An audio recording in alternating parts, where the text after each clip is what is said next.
تو میں اس کا پیٹ چاک کر دوں گی۔ پتہ چلا کہ اپنی ایک ذاتی تیاری کے سلسلے میں جو ہے نا انسان کو ہمیشہ چوکس ہونا چاہیے۔ حضرات اب پھر تاریخ کے اور دورانی سے 2 سال ہم آگے بڑھتے ہیں، اب اللہ کے رسول صلی اللہ علیہ وسلم کی زندگی کا دورانیہ ختم ہو رہا ہے، اب اس دنیا سے جانے سے پہلے کی گھڑیاں آ رہی ہیں، لیکن 10 ہجری میں اللہ کے رسول صلی اللہ علیہ وسلم حج کا ایک ارادہ کرتے ہیں۔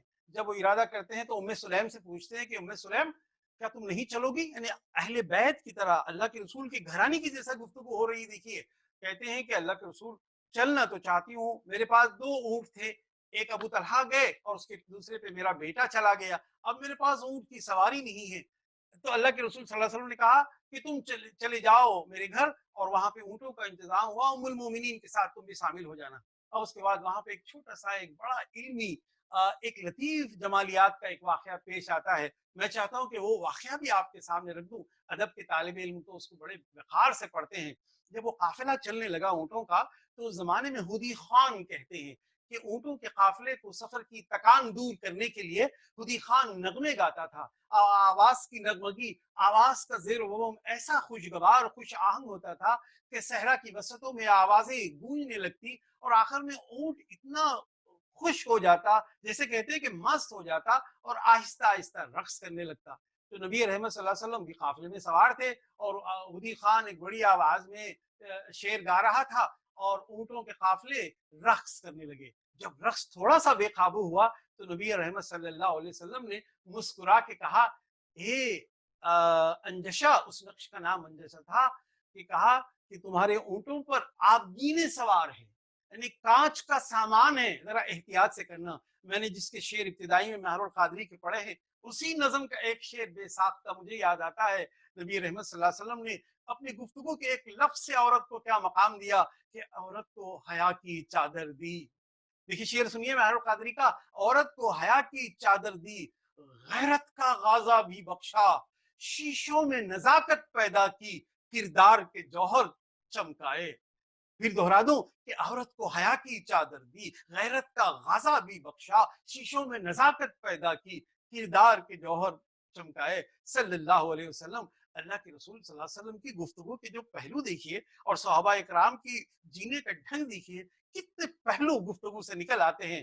اب اس کے بعد اللہ کے رسول صلی اللہ علیہ وسلم کا ایک روایت ملتی ہے کہ جب بھی آپ مسجد قباء کی طرف جاتے، اپنے گھر سے مسجد قباء کا فاصلہ دور ہوتا تو آپ وہاں پہ رکتے، کس کے پاس؟ خالہ کے پاس۔ اور یہ خالہ کا معاملہ بڑا عجیب ہے، بعض مورخین لکھتے ہیں لیکن میرا ذہن ہر اس بات کو قبول کرتا ہے جس میں ایک جو ہے اب روایت کے تناظر میں آپ کو دیکھیے، اللہ کے رسول چٹائی پہ سو رہے ہیں، شدید گرمی کا موسم ہے، آپ جانتے ہیں اس زمانے میں وسائل ویسے نہیں تھے۔ پھر اس کے بعد اللہ کے رسول صلی اللہ علیہ وسلم اٹھے اور چہرہ دھونے کے لیے جب آپ تازہ دم ہونے کے لیے گئے تو حضرت ام سلیم نے دیکھا کہ چٹائی پر بوند پسینے کے ایسے ہیں جیسا کہ کوئی شبنم کی فوار آئی ہے، فوراً سے اپنی عطر کی شیشی نکالی اور اس میں شبنم اپنے پسینے کے بوند کو شامل کر لیا۔ ٹھیک ہے اس سلسلے میں کوئی رائے کسی کی ہو سکتی ہوگی، لیکن محبت کا ایک جذبہ ہے، نبی رحمت صلی اللہ علیہ وسلم سے محبت کرنے کا یہ ہے۔ اب میں اس کی تفصیل میں زیادہ نہیں جاؤں گا، لیکن میرا ذہن اس واقعے کو قبول کرتا ہے کہ پسینے کی کچھ بوند سے اللہ کے رسول صلی اللہ علیہ وسلم کو حضرت ام سلیم نے اٹھایا ہے، ڈال دیا ہے۔ ایک مرتبہ اس کے بعد اسی پتہ نہیں اس وقت کا معاملہ ہے، کسی وقت کا، اللہ کے رسول بہت خوش تھے، جب سو کے اٹھے تو اس کے بعد کہا کہ میں نے خواب دیکھا ہے کہ میری امت کے کچھ لوگ سمندر میں پانیوں پہ ایسے بیٹھے ہوئے ہیں تخت بچھائے جیسے کہ بادشاہ اور شہنشاہ تخت پہ آرام سے بیٹھتا ہے۔ یعنی خواب کا وقار، خواب کی صداقت اور خواب کی کیفیت سن کے، خواب کیا تھا؟ یہی کہ میری امت کے کچھ لوگ سمندر کے پانیوں پر تخت بچھائے ایسے بیٹھے ہیں جیسے کوئی بادشاہ تخت پہ بیٹھتا ہے۔ تو حضرت ام سلیم نے پوچھا اللہ کے رسول کیا اشارہ ملتا ہے؟ کہا کہ سمندروں کے سفر میں میری امت جائے گی اور وہاں پہ دین کی وسعت کو اللہ کے لوگ اللہ سے جوڑنے کے لیے وہاں پہ جائے گی۔ تو حضرت ام سلیم نے فوراً سے اپنا دامن پھیلا کے اللہ کے رسول سے کہا، اللہ کے رسول دعا مانگنا کہ میں بھی اس سفر میں ساتھ رہوں۔ تو اللہ کے رسول صلی اللہ علیہ وسلم نے کہا ام سلیم تم اولین میں رہو گی، اولین میں رہو گی۔ زمانے کون سی گھڑی تھی؟ پھر اس کے بعد ام سلیم نے کسی موقع پر کہا اللہ کے رسول میرے بیٹے انس کو میں بہت محبت کرتی ہوں، اس کی تربیت کا، اس کی زندگی کی بڑی فکر مجھے ستاتی ہے، آپ اس کے لیے دعا کرنا۔ نبی رحمت صلی اللہ علیہ وسلم نے اس وقت ایک ایسے انداز میں دعا کی جیسے کہ کہتے ہیں کہ وقف ہو کے دعا کرنا، زمین و آسمان کی تنابیں جوڑ کے دعا کرنا۔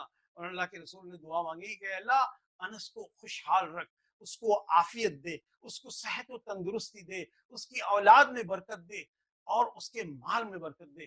تمام مورخین اس بات کے گواہ ہیں کہ انس رضی اللہ تعالیٰ عنہ کا گھرانہ، ان کے اولاد، ان کے باغات، ان کی دولت اور ان کی صحت، ان کی چہرے کی تازگی کا یہ عالم تھا کہ 100 سال کے بھی ہو گئے تھے لیکن ان کے اندر بڑی تازگی تھی۔ اب آئیے میں آخری واقعہ، آج کا پروگرام کا دورانیہ بہت مختصر ہے، میں آخری واقعہ آپ کے سامنے رکھ رہا ہوں۔ یہ واقعہ ایک عجیب و غریب واقعہ ہے۔ یہ واقعہ لکھنے سے پہلے، کہنے سے پہلے میں مدتوں اپنے حوصلوں کو سمیٹتا رہا، میں اپنے ایمان کی طاقت کو جوڑتا رہا، اپنے آپ سے سوال کرتا رہا، اپنی کتابوں کو ٹٹولتا رہا، کیا ایسے واقعہ انسان سے ممکن ہے؟ میں ام سلیم کی زندگی کا ایک ایسا واقعہ آپ کے سامنے بیان کرنے جا رہا ہوں۔ ذرا سا ڈھارس، دل کو جما کے رکھیے، آپ کے لیے اس بات کا اختیار ہے کہ آپ کھلے سے کہیں کہ یہ ناممکن ہے، لیکن اللہ کے رسول صلی اللہ علیہ وسلم کی صحابیہ صحابہ کی انجمن میں کسی نے اس واقعے کا انکار نہیں کیا۔ ایک گھڑی آئی، اللہ کے رسول صلی اللہ علیہ وسلم کے صحابیہ کے ایک بیٹے، میں ان کی ایک محبت کا ایک واقعہ رکھ کے پھر میں اصل وہ کلیدی واقعہ آپ کے سامنے رکھوں۔ ابو نویر عمیر نام کے ان کے بیٹے تھے۔ کس کے بیٹے تھے؟ حضرت ابو طلحہ اور ام سلیم سے پیدا جو ہوئے تھے۔ اللہ کے رسول صلی اللہ علیہ وسلم وہ ذرا نحیف و نازک دبلے پتلے سے تھے، اور وہ ننھا سا جو بچہ تھا، اللہ کے رسول جب بھی اس کے پاس جاتے تو ایک مرتبہ ابو عمیر کو دیکھا اور وہ بالکل سست چہرہ لٹکائے ہوئے تھا، اور ایسے لٹکائے ہوئے تھا جیسے کہ بیمار ہے۔ تو اللہ کے رسول صلی اللہ علیہ وسلم نے جاتے ہوئے نبی رحمت اپنا قدم روک کر بچے کے ساتھ بیٹھ کر، دیکھیے تربیت کا ایک اشارہ ملتا ہے، بچے کے ساتھ بیٹھ کے اس سے پوچھا، عمیر تم سست کیوں ہے؟ تو اس نے کہا کہ میری چڑیا مر گئی۔ تو اللہ کے رسول صلی اللہ علیہ وسلم نے اسی زبان میں، بچے کی زبان میں پہلے ابو نویر نغیر مر گئی اس لیے رو رہا ہے، نہ جانے کس بانگپن سے، کس وقار سے اس کے سر کو تھپ تھپاتے ہوئے اس کے سینے کو لگا کے کہا۔ وہ بچہ کھل پڑا اللہ کے رسول صلی اللہ علیہ وسلم کے حسن تلفظ کو دیکھ کر۔ یہی بچہ ہے جس کا میں نے واقعہ رکھا ہے، بیمار رہتا ہے، اور اتنا بیمار کہ اس کی سانسوں کے تنفس کا مسئلہ تھا۔ یہی کچی عمر ہے، چھوٹی سی، چند سال، 4 سال کے آس پاس کی عمر ہے۔ ابو طلحہ رضی اللہ تعالیٰ عنہ تجارت کے لیے کہیں دور گئے ہوئے، اور اتفاق سے اس کی سانسیں بگڑنے لگی۔ آخر میں رات کے کسی وقت میں ابو نویر کا انتقال ہو جاتا ہے۔ زندگی اور موت کے واقعات تو ہم سنتے ہیں، لیکن اس واقعے سے ایک روح کا تعین ہونا، ایک احساس کا، ایک رویے کے تعین ہونے کے بارے میں آپ کے چشم تصور میں بھی نہیں آئے گا اگر آپ نے یہ واقعہ نہیں سنا ہے۔ موت ہو چکی، ماں آگے بڑھتی ہے، بچے کو نہلاتی ہے، غسل دیتی ہے، اور سفید چادر میں لپیٹ کر بازو ایک کمرے میں رکھ دیتی ہے، اور یہ انتظار کرتی ہے کہ صبح ہوتے ہی اللہ کے رسول صلی اللہ علیہ وسلم کو اور مسلمانوں کو اطلاع دی جائے۔ رات کی تاریکیوں میں یہ جنازے کو لے جانا ننھے کا آسان نہیں تھا۔ رات کے اندھیرے میں اچانک سے ابو طلحہ رضی اللہ تعالیٰ عنہ سفر سے واپس آتے ہیں۔